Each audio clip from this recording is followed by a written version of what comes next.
मेरा कहने का मतलब ये है, आज जो मैं आपसे बात कर रहा हूं वो ये है कि ये जो घटनाएं घट रही हैं, इसमें मुझे लगता है कि शासन प्रशासन के साथ समाज को भी इस बात पर चिंतन करना पड़ेगा कि हम किस दिशा में जा रहे हैं।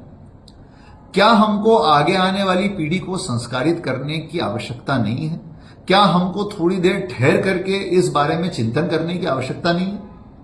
क्या हम केवल इस कारण से इस विषय पर चिंता नहीं करेंगे कि मरने वाला हमारे घर का व्यक्ति नहीं था?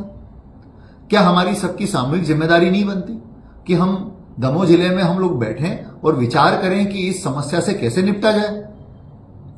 नहीं तो आगे आने वाले समय में ऐसी घटनाएं बढ़ती जाएंगी और हम जवाब देने की स्थिति में नहीं रहेंगे अपनी आगे की पीढ़ी को कि हम किस तरह की जनरेशन का निर्माण कर रहे हैं।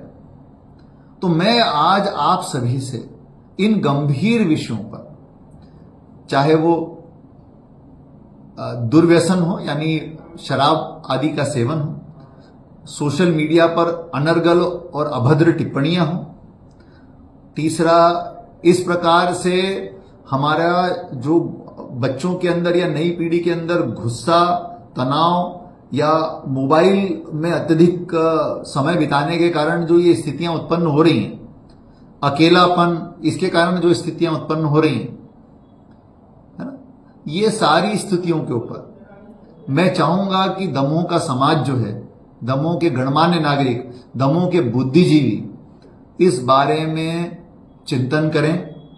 और मुझे लगता है कि यदि आप अपने विचार कि इन समस्याओं से कैसे निपटा जा सकता है और व्यवहारिक सुझाव दीजिएगा प्लीज। व्यवहारिक सुझाव आप नहीं देंगे, जो जमीन पर नहीं उतर सकते, तो उसका कोई मतलब नहीं है।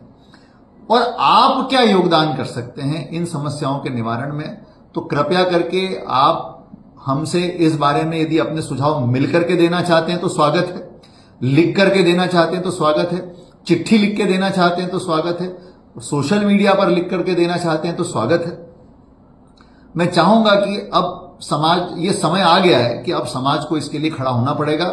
मैं बार बार कहता हूं कि ये सामाजिक चेतना के विषय हैं। ये प्रशासन, जिला प्रशासन और पुलिस प्रशासन अकेले इसमें कुछ नहीं कर सकता। मुझे लगता है कि इन चीजों पर सबको आगे आना पड़ेगा और हम लोग जल्दी ही इस पर एक दमोह जो हमने दमयंती व्याख्यानमाला की सीरीज शुरू की है, हम इस पर एक व्याख्यानमाला आयोजित करने वाले हैं। मार्च या अप्रैल महीने में हम इसको करेंगे, जिसमें हम प्रख्यात मनोचिकित्सकों को या मनोवैज्ञानिकों को इसमें बुलाएंगे और इन सभी विषयों के ऊपर चिंतन करने का हम लोग प्रयास करेंगे। आत्महत्या का विषय भी इससे जुड़ा हुआ है।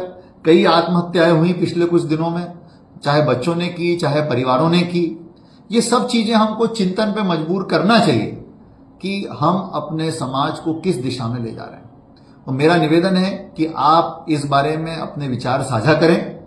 हम कोशिश करेंगे कि इस मामले में हम लोग एक छोटा सा ग्रुप बनाएं, समाज के लोगों के साथ मिलकर के चिंतन करें और क्या हम actionable point, action oriented point इसमें हम आगे ले सकते हैं, हम इस पर काम करें। मैं अपेक्षा करूंगा कि आप लोगों का इसमें जिला प्रशासन और पुलिस प्रशासन को सहयोग मिले। आपके सहयोग के बिना हम कुछ नहीं कर पाएंगे। मेरा अनुरोध है, इन कामों के लिए कृपया आगे आएं। मैं सबसे आह्वान करना चाहता हूं, युवा पीढ़ी से, बच्चों से, बड़ों से, महिलाओं से, बुजुर्गों से, पुरुषों से, व्यापारियों से, पत्रकारों से, उद्योगपतियों से, सामाजिक संगठनों से, किसानों से, सबसे अनुरोध करना चाहता हूं कि इन सब चीजों के लिए कृपया आगे आएं और हमारे साथ कदम से कदम मिला करके चलने का प्रयास करें। मुझे पूरी उम्मीद है कि आप सबके सहयोग से हम इन गंभीर समस्याओं के लिए कोई ना कोई रास्ता निकालने में जरूर कामयाब होंगे। बहुत बहुत धन्यवाद।